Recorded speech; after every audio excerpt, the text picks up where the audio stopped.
What's up, guys? Second episode. Who's excited? I'm excited. And today's episode is B for Burnfur. This one is going to be all about furry hate. All those haters out there, you're going to love this video.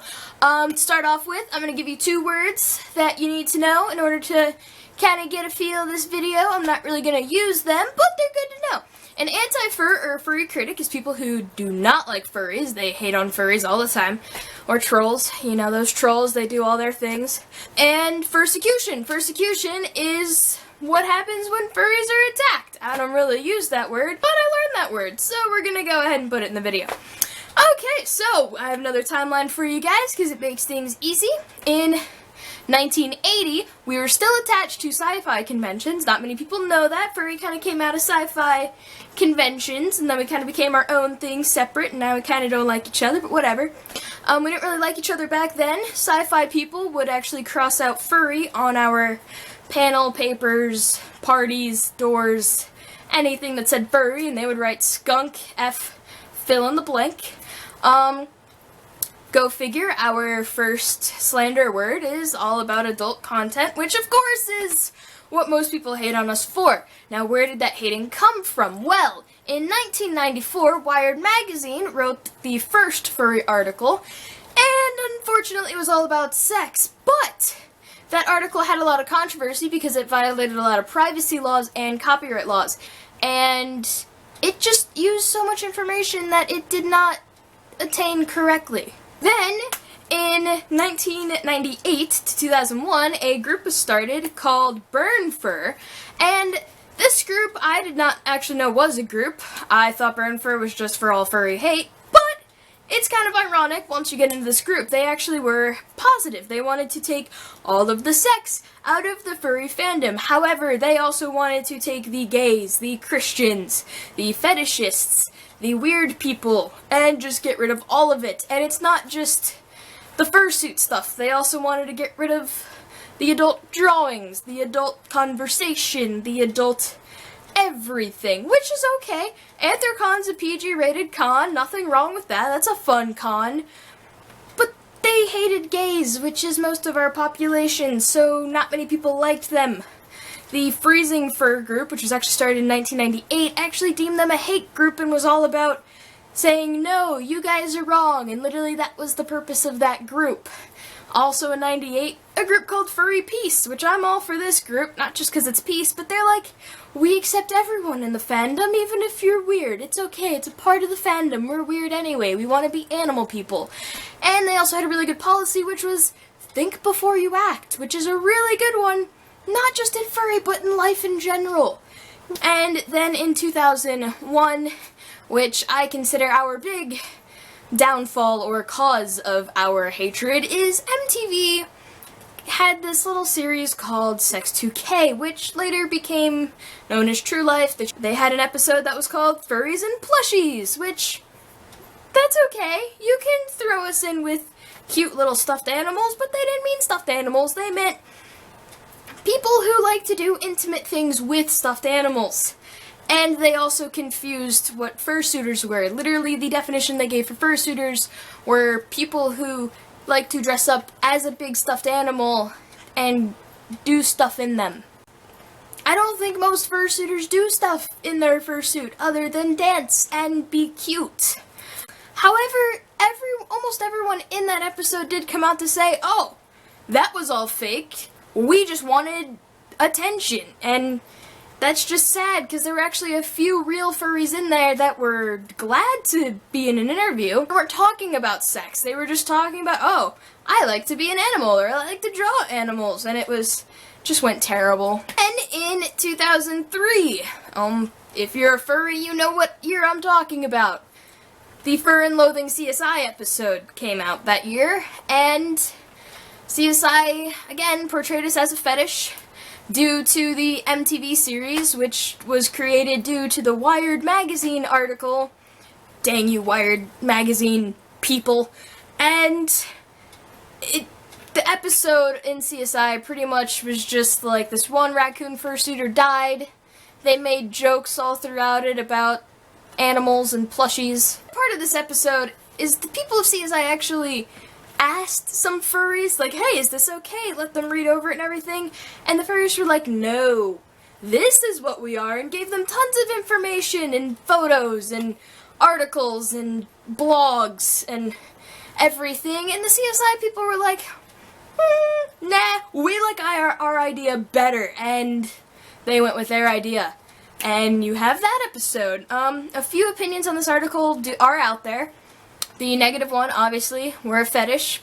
Some furries actually got together and petitioned it. I do believe that the episode is still running. I'm not sure if it is as popular as it was before. CSI is slowly going downhill and is not as popular anymore. Some of them don't blame them. They're like, it's a TV show. They have to get ratings. You have to get ratings somehow. That's fine.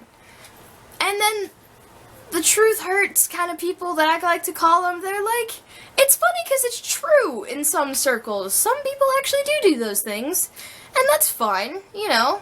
They do it in closed doors, and they're not really open about it, or not as much anymore. And then in 04 and 05, there's this group called Something Awful. Literally, that is their website name.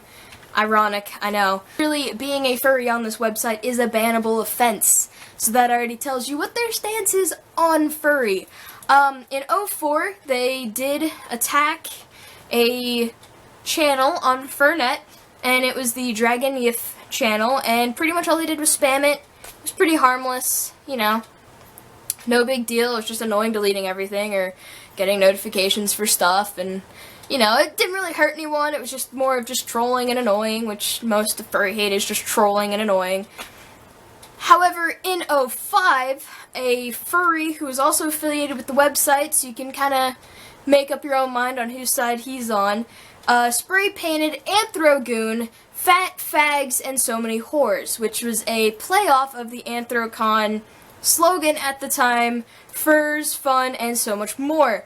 He did get in trouble for vandalizing, however, he did apologize for doing it. He said it was a joke. He didn't really mean to harm furries in any way.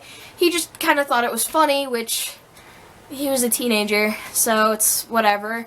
Again, didn't really get that popular. It was just more annoying for whoever had to clean that up and all the paperwork that people had to fill out for vandalizing. In 05, Burnfur's 2 started up, but they later changed their name to Improved Anthropomorphics. It's a little bit better this time. They only hate Nazis, baby furs, plusophiles, bestiality, and fursuit sex. That's a lot better than it was before, than just hating kind of everyone. Most furs, I would say, would either agree with this or agree with most of the things that they don't like. It's not really picking up, though. It's not really as popular. However, in 09, we're starting to get our image better. Everyone's like, oh, cool, you know, we're fine, or they're forgetting about us. Tyra Banks has this episode, which airs, which includes 2 furries who admit to having fursuit sex. Why you would ever go on a show and admit that fully, I don't know. I don't know why they thought it would be good for the fandom, for themselves, for anything. I don't know. They got so much hate. Their Furfinity itself got overloaded and crashed due to the amount of people that were hating on the 2 furs right after the episode aired. Still kind of dealing with that one now. It's a lot better. It's a lot better. But it's like every time we get our image good, something bad happens. Because then in 13, we're starting to be good again. We're doing this up and down thing. Come on, guys. Let's think about what we're saying. And in 2013... Tosh.0 comes out with an episode. There's this kid online, and he was ranting about furry haters. And so Tosh.0's web redemption is this kid. Also ends in a fursuit orgy. Now, in 2014, MFF, it's a convention in December, there was an actual attack on furries. This is one of the first known attacks on furries. Someone broke a chlorine jar, and it released chlorine gas throughout the hotel. Everyone was fine and no one was seriously hurt. Just a few furs were sent to the hotel. Luckily, the dance was going on at the other side of the convention, so most people were not in their rooms. However, this could have been a lot worse if people were in their rooms and sleeping, due to the health implications that come with chlorine gas. The good thing that did come out of this is most of the news stories and articles that came out were actually fairly positive for us. They focused mainly on how we just like to have fun. This is our hobby. They focused on our beautiful suits. They focused on how much money we donate to charity every year. Other than a few news people who laughed and ran out of the newsroom, they were really good. Everyone seems to really be liking us now, other than the few people online, but the general public, it seems their opinion's actually changing of us, and that's a good thing. As long as we don't do anything to screw that up in the next couple years, honestly, I think we're good. I think we're really changing people's minds now, and especially with the fact that we're not hating each other. The idea that Burnfur was created out of a group of furs to hate on other furs, that's what kind of upset me when I was researching this. We're a small enough group. We're kind of like a family, even if we don't know each other. But chances are, if you're a social enough fur, if you go online or to conventions, you're probably connected to every fur by one or two people. We all kind of know each other, and we all kind of band together. And I don't see why we need to hate on other furs for things they're into. That's really what scared me more, was the fact that furries are hating on furries. And I know that's not common, but when I see it happen, that's what makes me sad. We are already trying to battle to get the public to like us. We shouldn't have to battle to make other furs like us. And I mean, that's pretty much it for this episode. I know, I got all serious at the end. It's okay. So, next episode, it is C for convention. So if there's any convention you want me to talk about, or any aspect of a convention you would like me to talk about, just let me know in the comments, send me a message, all that good stuff. But, bye!